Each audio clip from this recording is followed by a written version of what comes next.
हाय दोस्तों, मैं प्रयागराज शर्मा। मैं आज बात करूंगा दोस्तों बिटुमिनस कंक्रीट पार्ट 2 के बारे में। इसमें दोस्तों जो भी हम कोर्स एग्रीगेट यूज करते हैं बिटुमिनस कंक्रीट में, तो उसके बारे में जो फिजिकल रिक्वायरमेंट्स है वो बताई गई है। तो आइए देखते हैं ministry of road transportation and highway में टेबल 500-16 में जो फिजिकल रिक्वायरमेंट्स बताई गई है वो क्या क्या बताई गई है, उनके मेथड क्या है, उसकी स्पेसिफिकेशंस क्या बताए गए हैं और वो टेस्ट कौन कौन से हमको फॉलो करना है फॉर कोर्स एग्रीगेट के लिए। तो दोस्तों इसमें देखिए आप टेबल 500-16 में physical requirements for coarse aggregate for bituminous concrete के बारे में कहा गया है। तो इसमें पहला जो हमको टेस्ट करना है दोस्तों वो ग्रेन साइज एनालिसिस टेस्ट करना है, जिसके माध्यम से हमको ये पता लगाना है कि कोर्स एग्रीगेट में डस्ट की मात्रा कितनी प्रेजेंट है, तो वो देखना है दोस्तों। तो उसके लिए स्पेसिफिकेशंस बताया गया है कि मैक्सिमम 5% तक 0.075 mm की सीयू से पासिंग मटेरियल्स होना चाहिए। कितना? 5% तक, मैक्सिमम 5% तक। तो क्लीन लाइनेस हमको चेक करना है जो भी कोर्स एग्रीगेट हम यूज करेंगे। और ये जो टेस्ट करेंगे दोस्तों YS 2386 पार्ट 1 को फॉलो करते हुए हम इसकी टेस्टिंग करेंगे, जिसकी स्पेसिफिकेशंस मैक्सिमम 5% पासिंग 0.075 mm की सी में होना चाहिए, उससे ज़्यादा नहीं होना चाहिए। तो इसके बारे में इसमें डिटेल्स बताई गई है। दूसरा जो बताया गया है कंबाइंड फ्लैकीनेस एंड इलॉन्गेशन टेस्ट करना है कोर्स एग्रीगेट का, और दोनों का जो कंबाइंड फ्लैकीनेस और इलॉन्गेशन की वैल्यू होगी मैक्सिमम 35% बताई गई है स्पेसिफिकेशंस में। और इसकी जो टेस्टिंग करेंगे दोस्तों वो हम IS 2386 पार्ट 1 के अकॉर्डिंग करेंगे। और इसमें हम ये चेक करेंगे कि जो पार्टिकल शेप है वो किस तरह का है, वो फ्लैकीनेस कितने %, कितना फ्लैकीनेस आ रहा है मटेरियल में जो कोर्स एग्रीगेट हम यूज कर रहे हैं, इलॉन्गेशन मटेरियल कितना है उसमें, और दोनों का जो कॉम्बिनेशन है वो मैक्सिमम 35% तक होना चाहिए, इससे ज़्यादा नहीं होना चाहिए दोस्तों। तो ये हम पार्टिकल शेप टेस्ट करने के लिए कंबाइंड फ्लैकीनेस इलॉन्गेशन टेस्ट करते हैं दोस्तों, इंडेक्स टेस्ट करते हैं। इसके बाद दोस्तों तीसरी जो टेस्टिंग हम करेंगे for coarse aggregate for bituminous concrete mix के लिए, तो दोस्तों इसमें Los Angeles abrasion value test करेंगे, और जिससे हमको ये पता चलेगा कि जो कोर्स एग्रीगेट हम यूज कर रहे हैं उसकी स्ट्रेंथ कैसी है। और इसमें लॉस एंजल एब्रेशन वैल्यू के लिए दोस्तों मैक्सिमम 30% इसकी वैल्यू होना चाहिए, इससे ज़्यादा नहीं होना चाहिए। और इसकी AIB टेस्टिंग भी होगी, जो एग्रीगेट इम्पैक्ट वैल्यू टेस्ट होता है वो भी हम चेक करेंगे, जिसकी स्पेसिफिकेशंस में वैल्यू बताई गई है मैक्सिमम 24%, इससे ज़्यादा जो है नहीं होना चाहिए। और इसकी जो हम टेस्टिंग करेंगे दोनों की YS 2386 पार्ट 4 को फॉलो करते हुए हम इसकी टेस्टिंग करेंगे और स्ट्रेंथ पता करेंगे कि कोर्स एग्रीगेट का स्ट्रेंथ कैसा है।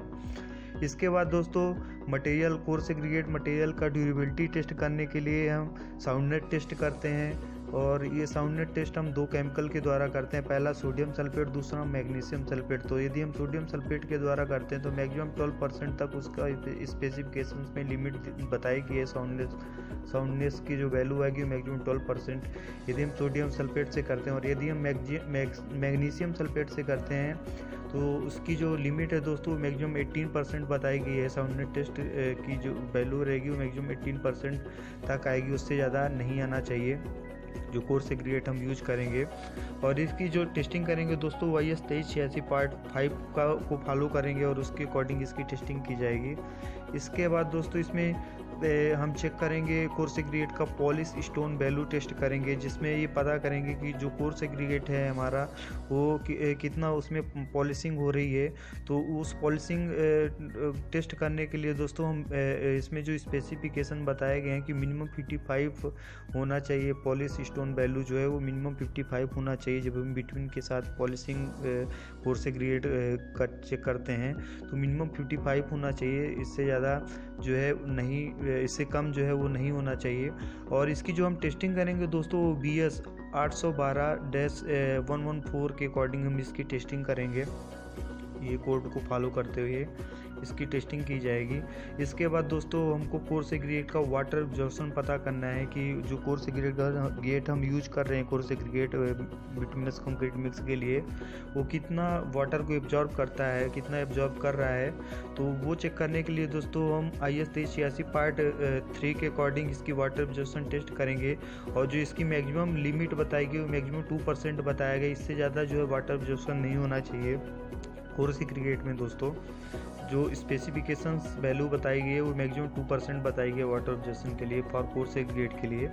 इसके बाद दोस्तों स्ट्रिपिंग वैल्यू टेस्ट करते हैं हम, coating and stripping of bitumen aggregate mix check करते हैं। इसमें जो coating and stripping of bitumen aggregate mix जो हम चेक करेंगे तो इसकी जो लिमिट आएगी मिनिमम रिटेन्ड कोटिंग लिमिट वो 95% तक होना चाहिए मिनिमम, उससे कम नहीं होना चाहिए। और इसकी जो टेस्टिंग करेंगे वो IS 6241 के अकॉर्डिंग करेंगे बिटवीन के साथ, जब हम एग्रीगेट का मिक्स तैयार करके और स्ट्रिपिंग और कोटिंग टेस्टिंग करते हैं वो IS 6241 को फॉलो करते हुए इसकी पूरी टेस्टिंग होगी दोस्तों।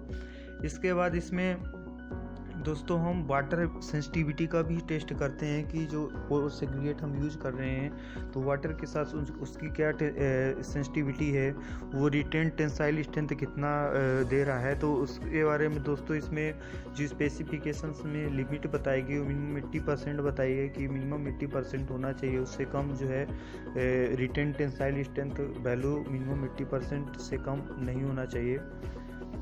और इसकी जो टेस्टिंग करेंगे दोस्तों वो AASHTO 283 के अकॉर्डिंग इसकी टेस्टिंग की